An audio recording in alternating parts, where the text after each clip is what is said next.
Facebook special. Working on this. Ball joints, control arm, and put in a shock or two on the C10.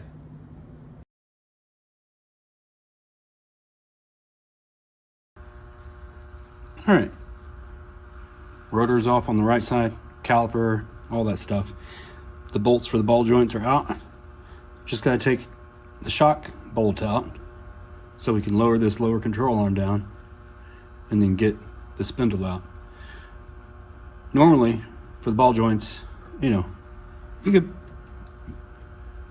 cut these rivets out, pop this out, put a replacement bolt-in ball joint for the upper end, but the upper control arm costs almost the same, or not much more than just a single ball joint for the upper.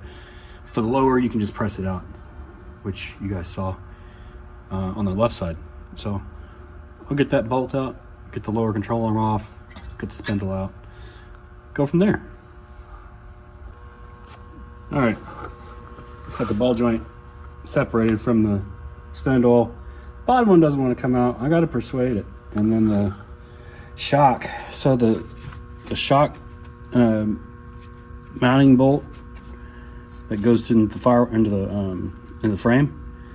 So that's spinning, and I got to get it out. So get that out and put the new shock in, get the control arm off, and get that bottom ball joint pressed out and the new one pressed in.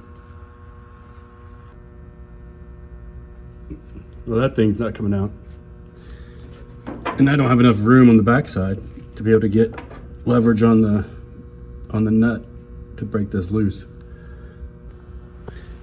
Actually, after looking at this a little bit more, that hole is wallered out. So, you know, if I even take this off and replace it, the hole is still out of shape that this goes into, and it's going to just keep moving. So I might just you know, I might weld it there. I mean, if I weld it, I'm the only one that's working on this thing, so it's not like anyone else has to mess with it. It'd be fine.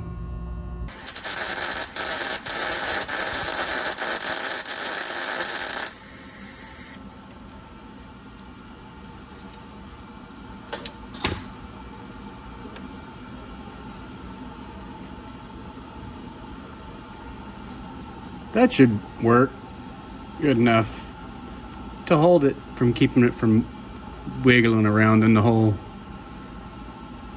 It'd be fine, I think, until it breaks, and then it'll just move around again.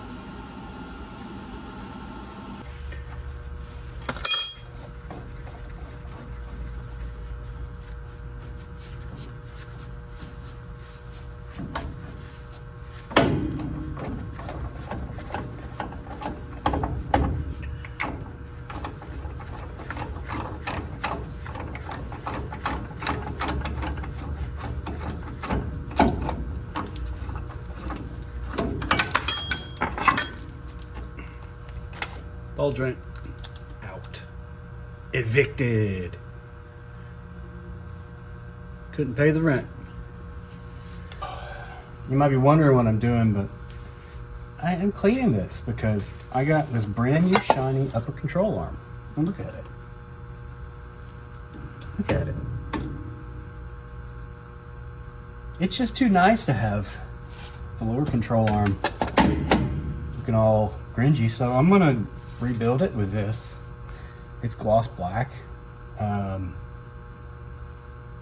mean, it's not exactly the right kind of paint, but it's the paint that I have because I don't have any other paint because it's old. So this will work.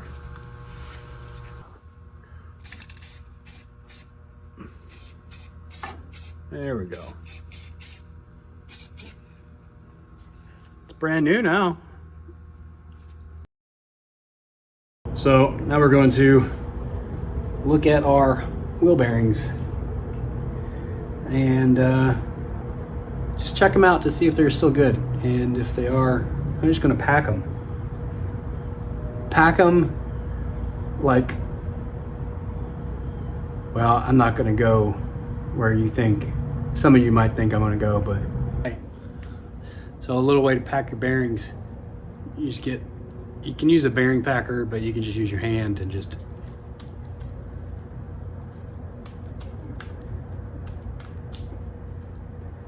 pack that grease in that bearing. You know that sound, when you're making mac and cheese? It sounds like, other stuff. And kind of reminiscent of that when you're doing this with a glove on.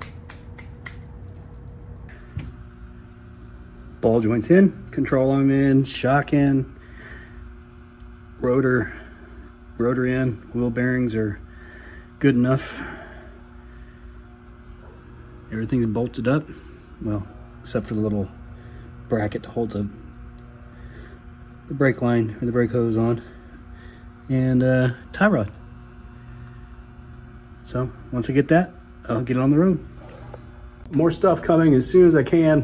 Be on the lookout for the C10 Nationals content that I'll put out, because I'm going to be going to that this year at Nashville at the Nashville Super Speedway. So stay tuned, like, subscribe, hit the alert icon, so whenever I do, when I get that C10 National coverage posted, you'll be the first ones to know. And I appreciate you guys very much, and gals, and thank you for watching. See you next time.